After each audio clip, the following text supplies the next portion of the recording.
अस्सलाम वालेकुम एवरीवन। उम्मीद करती हूँ आप सब खैरियत से होंगे। ने जहाँ से सूरह कफ का तर्जुमा छोड़ा था वहीं से स्टार्ट करते हैं। आयत नंबर 20। जो लोग ईमान लाए और नेक अमल करते रहे तो यकीनन हम उनका अजर ज़ाया नहीं करते जो अच्छे काम करता हो। उलाइका लहुम जन्नतु अदनिन तजरी मिन तहतिहा अनहार। यही लोग हैं जिनके लिए दायमी बागात हैं जिनमें नहरें बह रही हैं। वहाँ वो सोने के कंगनों से आरास्ता किए जाएंगे और बारीक रेशम और अतलस के सब्ज़ कपड़े पहनेंगे। दोस्तों, ज़माने कदीम में बादशाह सोने के कंगन पहना करते थे। गोया मफ़हूम ये होगा कि शहाना ठाट बाट से रहेंगे। याद रहे कि दुनिया में सोना और रेशम मर्दों के लिए मना है मगर जन्नत में जायज़ होगा। वहाँ वो ऊंची मसंदों पर तकिया लगाकर बैठेंगे, ऐसे तख्ते जिस पे कपड़ा बिछा हो। आजकल के सोफ़ों को भी इस तरह कहा जाता है। ये कैसा अच्छा बदला और कैसी अच्छी आरामगाह है। वद्रिब लाहुम मसलन, आप उनसे उन दो आदमियों की मिसाल बयान कीजिए जिनमें से दो आदमियों कौन से हैं। इस मिसाल से उन लोगों को इबरत दिलाना मकसूद है जिनमें से एक को हमने अंगूर के 2 बाग अता किए थे और उनके गिर्द खजूर के दरख्तों की बाड़ लगाई थी और उन दोनों के दरमियान काबिल काश्त ज़मीन बनाई थी। दोस्तों, इस आयत में इस मिसाल से लोगों को इबरत दिलाना मकसूद है जिन्होंने ये इतराज़ किया था कि आपके पास 5 किस्म के लोग बैठे रहते हैं, हम कैसे आकर आप सल्लल्लाहु अलैहि वसल्लम की बातें सुने। ये मिसाल हकीकी है या सिर्फ तमसीली ही है? अगर हकीकी है तो इन वाक़यात का ज़माना क्या है, इस बारे में यकीन से कुछ कहना मुश्किल है। ताहम जैसी भी सूरत हो, मिसाल अपने मकासद पूरे करती है। ये दोनों बाग अपना फल पूरा लाए और बावर होने में कुछ कसर न छोड़ी और उनके बीचों बीच हमने नहर जारी कर दी। इसे इन दरख्तों का फल मिलता रहा तो वो गुफ्तगू के दौरान अपने साथी से कहने लगा, तुझसे मालदार भी ज़्यादा हूँ और अफरादी कुव्वत भी ज़्यादा रखता हूँ। यही कहते कहते वो अपने बाग में दाखिल हुआ और अपने आप पर जुल्म कर रहा था और कहने लगा, मैं तो नहीं समझता कि ये बाग कभी उजड़ भी सकता है। जबकि वो इस साइड में ना अपने साथी पे एक यौम शोहियाँ मारने लगा, जैसे कि आम माल और दौलत रखने वाले लोगों की आदत होती है। अपने बागों में दाखिल होते हुए अपने साथी से कहने लगा कि अब ये बाग तो तबाह होने वाला नहीं है, कम अज़ कम मेरी ज़िंदगी तक तो चलने वाला है। वमा उज़ुन्न साआता, और ना ही मैं ये गुमान करता हूँ कि क़यामत कायम होगी, और अगर मुझे अपने रब के यहाँ ले जाया भी गया तो मैं यकीनन इससे बेहतर जगह पाऊँगा। यानी आम मालदारों को ये गलत फहमी भी हो जाती है कि अल्लाह ने अगर यहाँ हमें माल और दौलत से नवाजा है तो वहाँ क्यों ना देगा।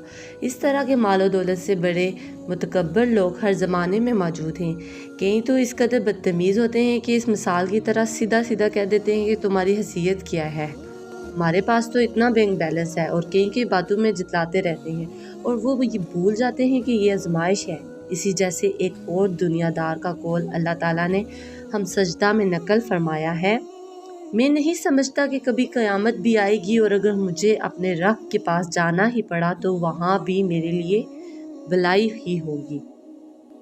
काला लहू साहिबुहु व हुवा युहाविरुहु, इसके साथी ने गुफ्तगू के दौरान इसे कहा, क्या तू इस ज़ात का इनकार करता है जिसने तुझे मिट्टी से फिर नुतफ़े से पैदा किया फिर तुझे पूरा आदमी बना दिया। रही मेरी बात तो मेरा रब तो अल्लाह ही है और मैं इसके साथ किसी को शरीक नहीं बनाता। इसके साथी ने इसको बताया कि हज़रत आदम को मिट्टी से पैदा किया गया, लिहाजा बनी नूह आदम मिट्टी ही से पैदा हुआ हो। उसके अलावा वो इंसान जो कुछ खाता है वो मिट्टी ही से आता है, लिहाजा उसका जिस्म मिट्टी ही से हुआ है। तो मैं अपने रब अल्लाह ही को मानता हूँ और उसके साथ किसी को शरीक नहीं ठहराता। अगली आयत का तर्जुमा कुछ इस तरीके से है, और जब तू अपने बाग में दाखिल हुआ तो क्यों ना कहा माशाअल्लाह ला हौला वला कुव्वता इल्ला बिल्लाह, भला देखो अगर मैं माल और औलाद में तुमसे कमतर हूँ तो ऐन मुमकिन है कि मेरा रब मुझे तेरे बाग से अच्छा बाग अदा कर दे और तेरे बाग पर आसमान से कोई आफत भेज दे जिससे वो चटेल मैदान बनकर रह जाए, या इसका पानी गहरा चला जाए और तू पानी निकाल भी ना सके। वअहित्तु बिसमरिही, बाग के पके हुए फल को अजाब ने आ घेरा और जितना वो बाग पर हज कर चुका था इस पर अपने दोनों हाथ मलता रह गया। वो बाग अपनी छतरियों पर गिरा पड़ा था। अब वो कहने लगा, काश मैंने अपने रब के साथ किसी को शरीक ना किया होता। मतलब बाग भी तबाह और फल भी ख़त्म हो गया। असल ज़ारे यार, असल माल और मुनाफा सब तबाह हो गया। ये मिसाल अल्लाह ताला ने मक्का वालों को सुनाई कि इसमें अपना अक्स देख लो और अपना इंजाम का अंदाज़ा कर लो कि तुम्हारे तकब्बर, हरदर्मी और हक दुश्मनी का क्या नतीजा निकलने वाला है। अल्लाह के सिवा कोई जमात ऐसी ना थी जो इसकी मदद करती और वो खुद भी इस आफत का मुकाबला ना कर सका। अब उसे मालूम हुआ कि मुकम्मल एहतियार तो अल्लाह बरहक ही को है, वहीं अच्छा सवाब देने वाला और इंजाम बहेर दिखलाने वाला है। नेज़ उनके लिए दुनिया की ज़िंदगी की ये मिसाल बयान कीजिए, जैसे हमने आसमान से पानी बरसाया जिससे ज़मीन की नबातात गनी हो गई, फिर वही नबातात ऐसी बस बन गई जैसे हवाएं उड़ते फिरती है, और अल्लाह हर चीज़ पर कादर मुकम्मल एहतियार रखता है। इन्हीं आयात में दूसरी मिसाल इंसानी ज़िंदगी की बयान फरमाई है कि बारिश आती है तो ज़मीन से नबातात उगाती है, फिर वो फलती फूलती है, इस पे बहार आ जाती है और लहलाती रहती है। हरियाली बहुत बली मालूम होती है, फिर वो ज़र होना शुरू कर देती है, गोया अब इसका ज़वाल शुरू हो गया, फिर सूख कर बरबरी हो जाती है, हत्ता कि वो वक्त आता है कि हवाएं उसे उड़ाए फिरती हैं। यही हालत इंसान की होती है दोस्तों। बचपन में इंसान कमज़ोर होता है, भूल नहीं सकता, खुद चल भी नहीं सकता, खा पी नहीं सकता, फिर आहिस्ता आहिस्ता ताकतवर होता जाता है, फिर जवानी आती है, ताकत आती है, लसान तरह तरह की बातें करना और बातें बनाना सीख जाता है, फिर इसकी ज़िंदगी में भी ज़वाल आता है, बुढ़ापा आता है और वो क़ुव्वतें आहिस्ता आहिस्ता ज़ायल होती हैं, हत्ता कि मौत आ लेती है। आयत नंबर 26 में है अलमाल वल बनूना ज़ीनतुल हयात दुनिया, ये माल और बेटे तो मस्त दुनिया की ज़िंदगी की जीनत हैं, वरना आपके रब के यहाँ बाकी रहने वाली नेकियां ही सवाब के लिहाज से ही बेहतर हैं और अच्छी उम्मीदें लगाने के लिहाज से भी।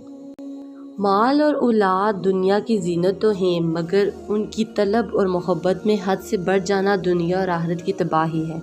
फरमान इलाही है, खूब जान लो कि दुनिया की ज़िंदगी महज खेल तमाशा, जीनत और आराइश और तुम्हारा आपस में फ़ख्र जतलाना है और माल और औलाद में एक दूसरे से सबकत की कोशिश करना है। इसी तरह आयत नंबर 27 है, और जिस दिन हम पहाड़ों को जलाएंगे और आप ज़मीन को बिल्कुल चटेल मैदान देखेंगे और हम लोगों को जमा करेंगे, किसी को भी नहीं छोड़ेंगे। ये क़यामत की घड़ी की मंजर कुशी की गई है कि जैसे एक और मुकाम पे बयान किया गया है, और लोग आपसे पहाड़ों के बारे में पूछते हैं तो आप कहिए कि मेरा रब उन्हें धूल बनाकर उड़ा देगा और ज़मीन को साफ मैदान बना देगा कि आप उसमें कोई नशीब व फराज ना देखेंगे। तो दोस्तों, आज का टॉपिक यहीं पे ख़त्म करते हैं। इंशाल्लाह कल से स्टार्ट करेंगे और उम्मीद करती हूँ आप सबको समझ आती होगी। प्लीज़ इस चैनल को सब्सक्राइब करें। Thank you.